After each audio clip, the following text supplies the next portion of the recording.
Matinding pasabog ang yumanig sa buong bansa matapos lumabas ang ulat na umano'y nag-hire ng hitman si Pangulong Goting Jr. laban kay Pangalawang Pangulo Inday Sara Duterte. Ayon sa mga hindi pa pinangalanang source mula sa loob ng gobyerno, may mga ebidensyang isinumite na sa Korte Suprema na nag-uugnay sa Pangulo sa diumano'y sabuatan para saktan o alisin si VP Sara sa eksena ng politika.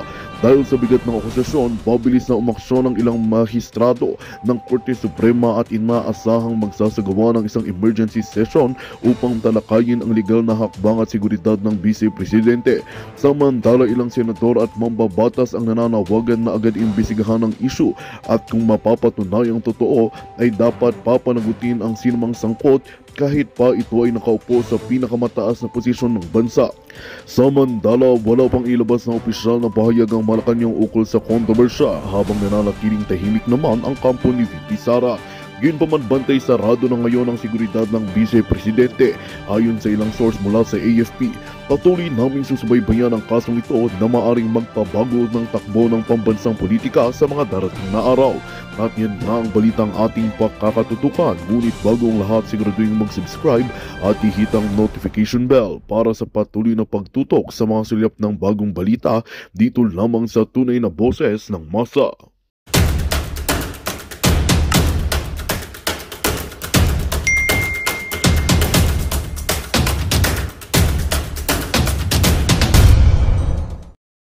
Vice President Sara Duterte binuweltahan ng palasyo. Aba, bakit na naman? Ano na naman bang ginawa nung isa? Ano na naman ba yung kasalanan nung isa, ha? At may pagbuwelta na naman kayo nalalaman. At eto, no, Vice President Sara Duterte hindi interesado sa SUNA. Hindi mo kasi matatawag na SONA yun kasi walang kwenta kaya SUNA. At Pangulong Rodrigo Duterte imbitado sa SONA. What? Paano nangyari yun? Paano? Papalayain na ni Marcos? Papauwiin na ni Marcos? Tutulong na si Marcos sa pagpapauwi kay Pangulong Duterte sa Pilipinas? Ang gulo nyo rin, ha? Oo, tsaka ito yung SONA na yan, hindi na rin yan kaabang-abang sa Pilipinas. Wala na, hindi na namin masyadong iniintindi ang hayop na yan. Wala naman kasing totoong mga sasabihin din si Marcos Jr. Diyan sa SONA na yan, puro na naman kabaliwan. Oo, ewan ko kung ano na naman, pero kabang-abang din kasi kabang-abang kung anong gagawing kasinungalingan ni Marcos diyan sa SONA na naman. Ano na naman kaya dito? No? Ano na naman kaya? Kasi nung nakaraan sinabi niya may 5,500 na flood control. So ano na naman kayang kabulastugan na sasabihin niya ngayon? Tapos yung Pogo. Oo, yung Pogo daw tatanggalin sa Pilipinas. Tinanggal naman pero pinalitan Pigo. Filipino version ng Pogo. Oh, so ewan ko na lang, ha. Ako hindi ako masyadong interesado diyan sa SONA na yan ni Marcos Jr. Yun nga, kabang-abang yung mga gagawin niyang kasinungalingan. Ay, alam ko na. Hindi kaya sasabihin niya sa SONA yung subway. Ha, yung subway tsaka 20 kilos na bigas. Ano pa ba? Saka ngayon yung pagpapauwi sa 22 or 21 na mga OFW na na tawag dito na stranded sa UAE, kung di ako nagkakamali. Oo, baka yun ang mga sasabihin niya. So, abangan na lang natin, ha? Abangan natin na lang ang panibagong yugto ng kasinungalingan ni Marcos Jr. sa kanyang SUNA. Sa Guedo, SUNA. So eto, may nakita na naman akong picture. Ayan, si Saba Queen. Tamang hinala na naman sa ombudsman. Laila De Lima, duda sa timing ng ombudsman order kay Vice President Sara Duterte. Aba nako, Maring Laila. Kasi nung tira kasi kayo ng tira Tira kayo ng tira. Ngayon, tamang hinala lagi kayo. Galing sa TV5 yan, ha? Hindi galing sa akin yan, ha? Ang lupit, tamang hinala na naman. Yan kasi, ano pa more ha? Pulburon pa more, ano pa? Konting pulburon pa, oo, ano ka na? Papunta ka na sa, sa hangganan mo. Samantalang, speaking of pulburon, alam nyo dito, nagulantang ako dito.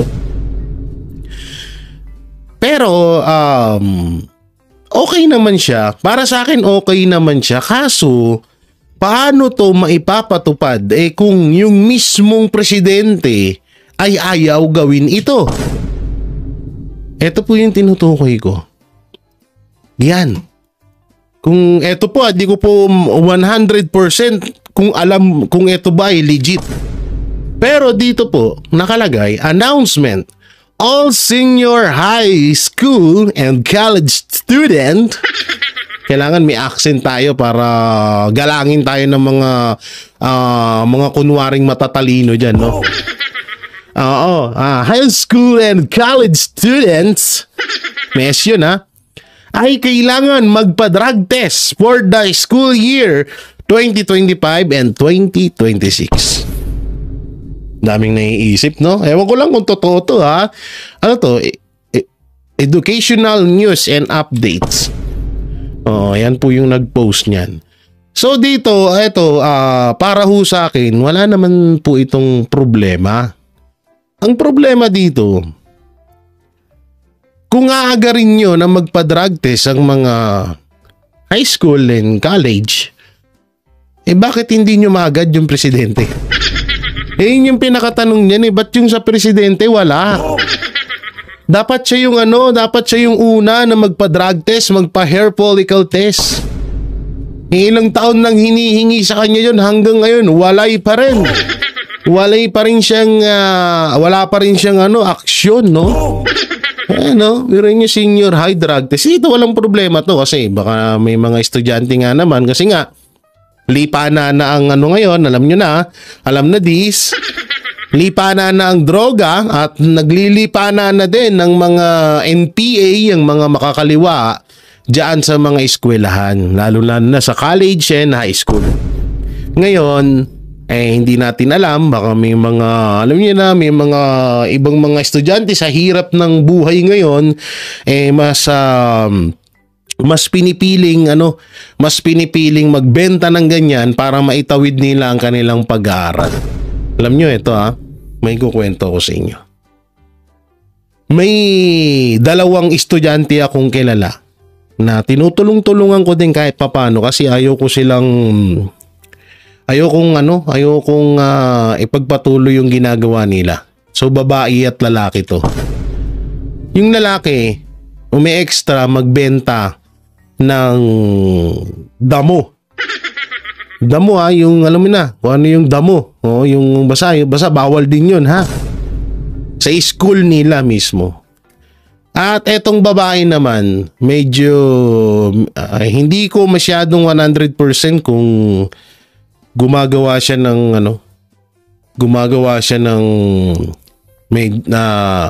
tinatawag na panandaliang aliw. Ito po mga nasa edad po ay nasa 18 to 19 years old. So mga bata pa talaga. Sayang lang kasi. Kaya kahit papano, nung nalaman ko, sabi ko, tigilan nyo na yun. Ito na lang gawin nyo. Ako na baon nyo lang pala. Sige, ako na. Oo. So yung babae, mistap Pero yung lalaki, hindi ko 100% kung mistap siya.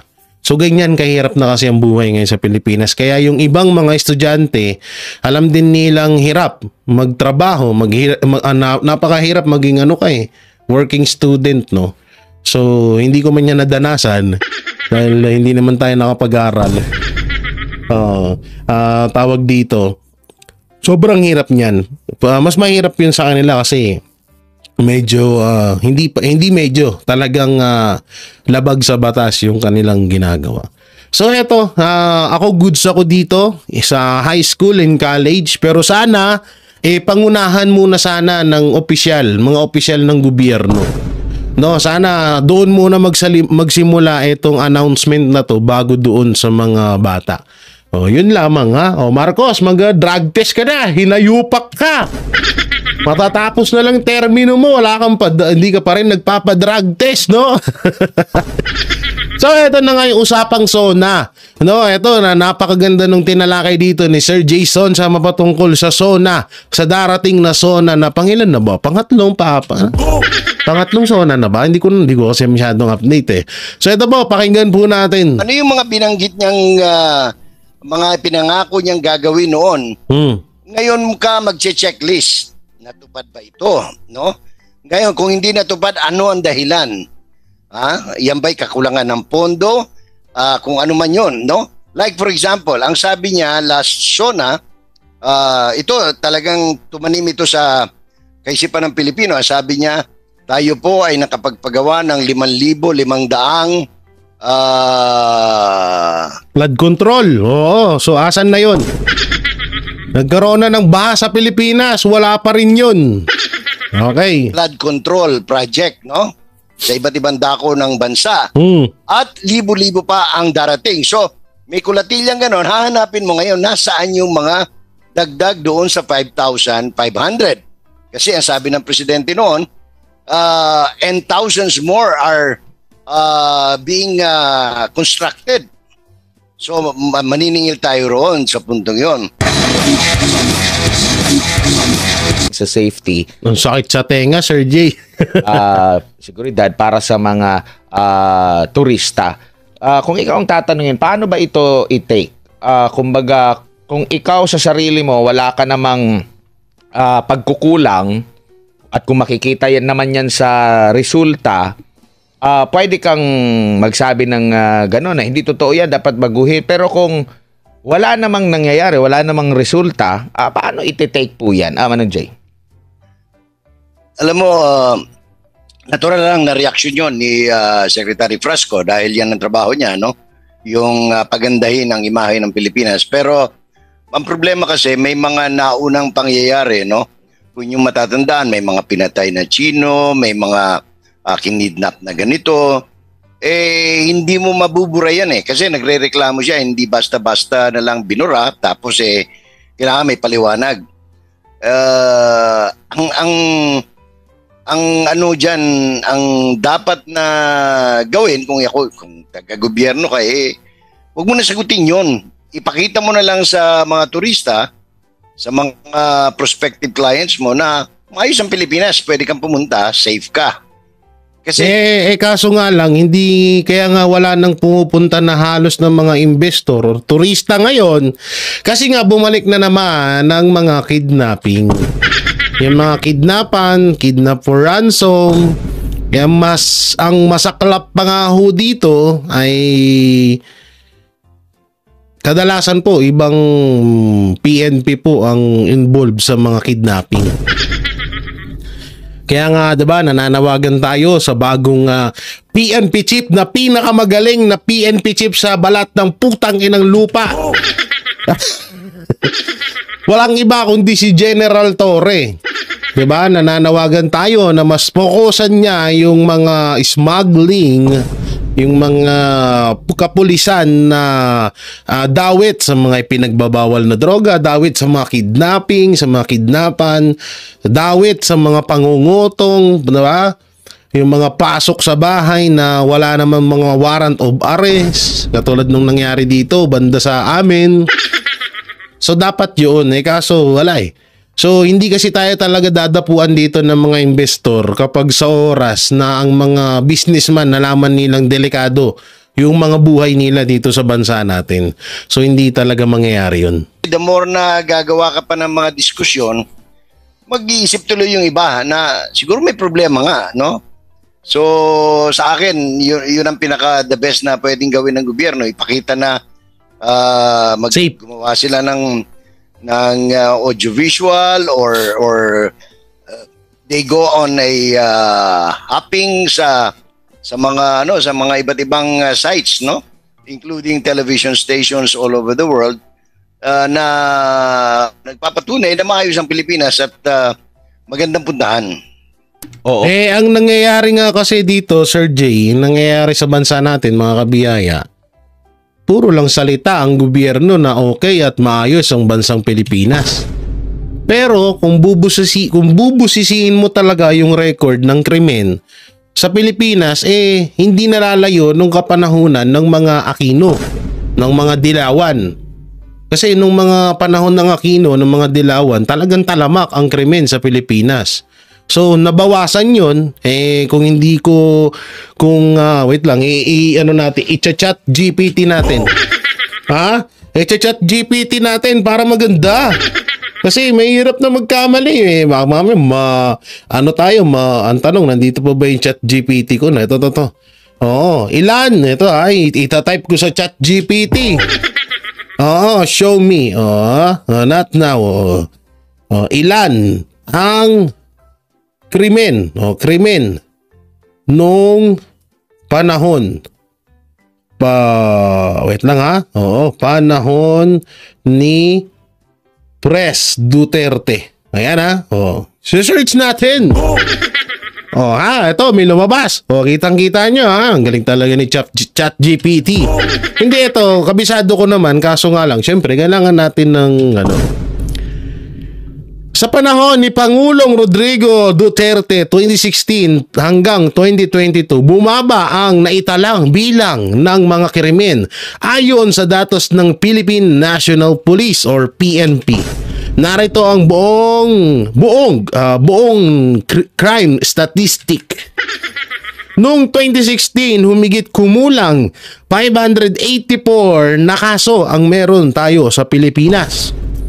Nung panahon ng 2017, ito panahon nakaupo na si Pangulong Duterte ay bumaba ito halos ng 420,000 po ito 1,000 hindi 100.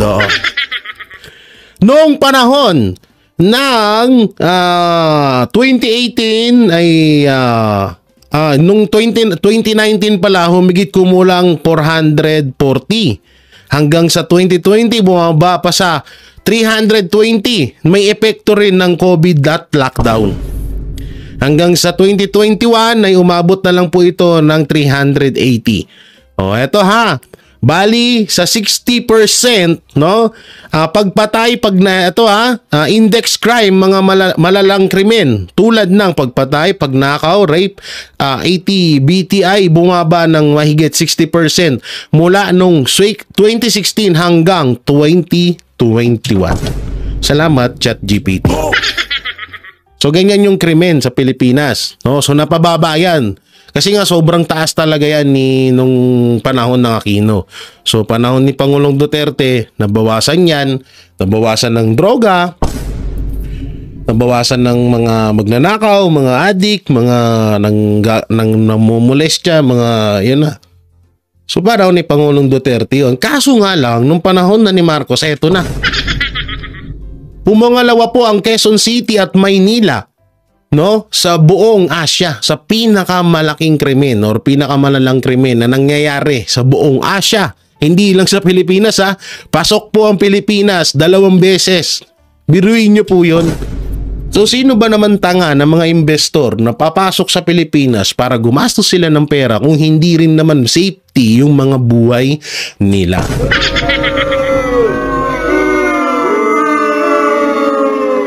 Sino tong tumatawag na to? Nagbablog ako, tawag ka ng tawag. Mamaya ka na.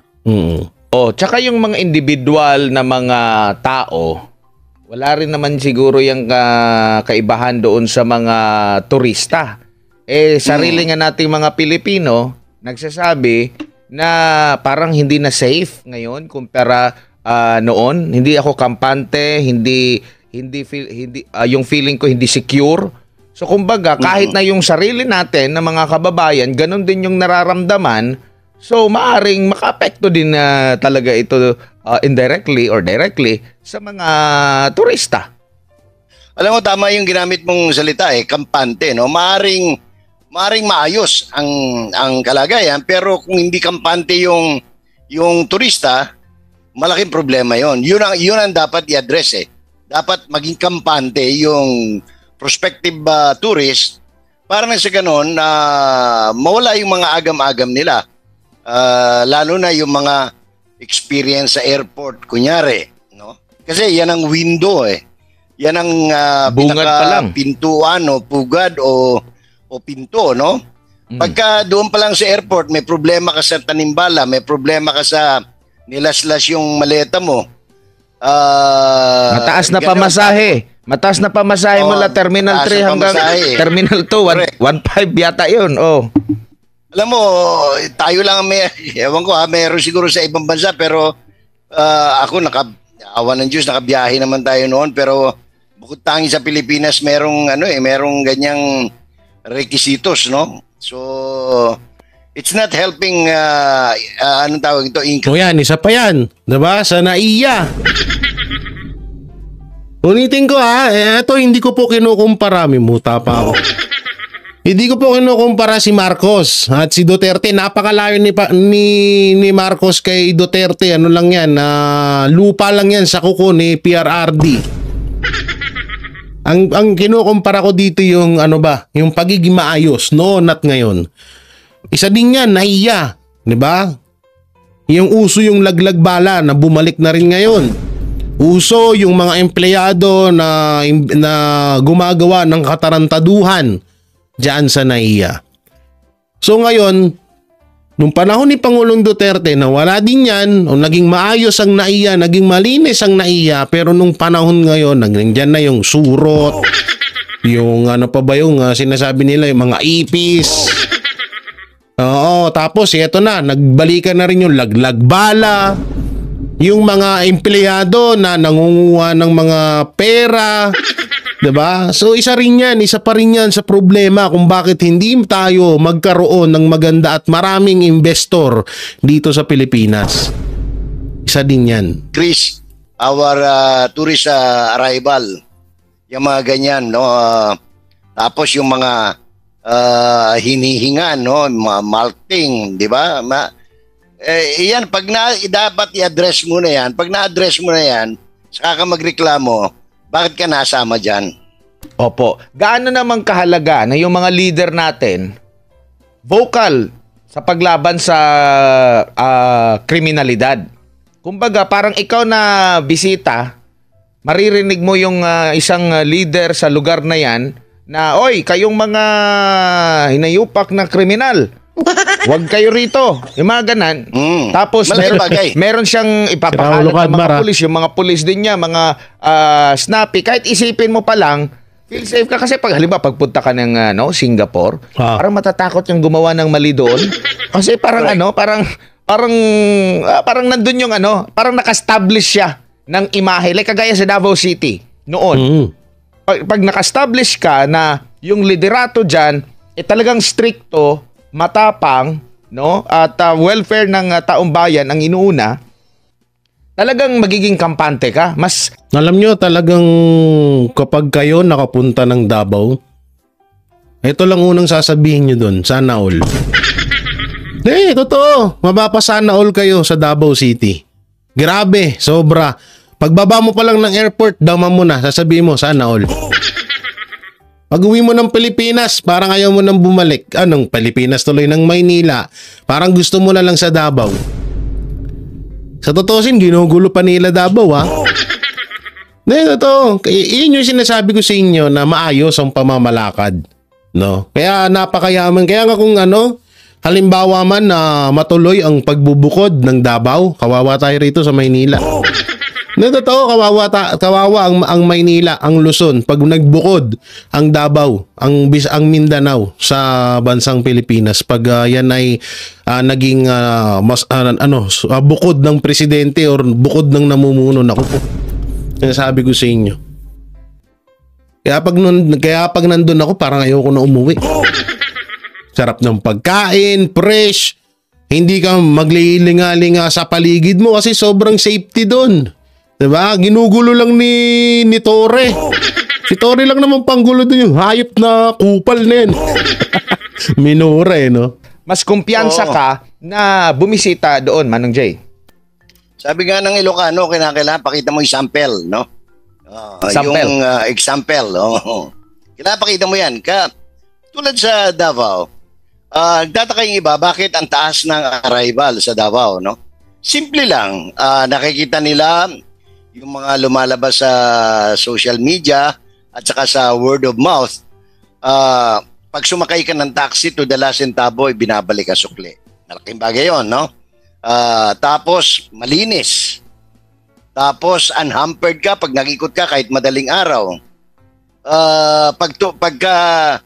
Pagka nagkaroon ka ng aberya sa iyong kalusugan, pag dial mo ng 911, hindi na kailangan sabihin pa ng Chief of Police na we will address the call in 3 or 5 minutes.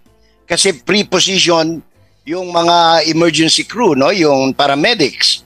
Tama. At kung matraffic, automatically nalipat Isasalo. yung kanilang medevac na helicopter at pipikapin ka kahit sa gitna ka ng daan, dadaling ka sa Southern Philippines Medical Center. So, if these are present sa lugar other than Davao City, tiyak pupuntahan ka, no? Makikita mo nga ako example ko lang diyan, anong pangalan nito, Admar, yang Pearl Farm sa Samal, no? Sa Island Garden, na kami no? dyan. Of, Samal. Noong araw, halos mabibilang mo na pupunta riyan. Ngayon ang problema mo, yung booking. Grabe ang dami ng tao, especially on a weekend.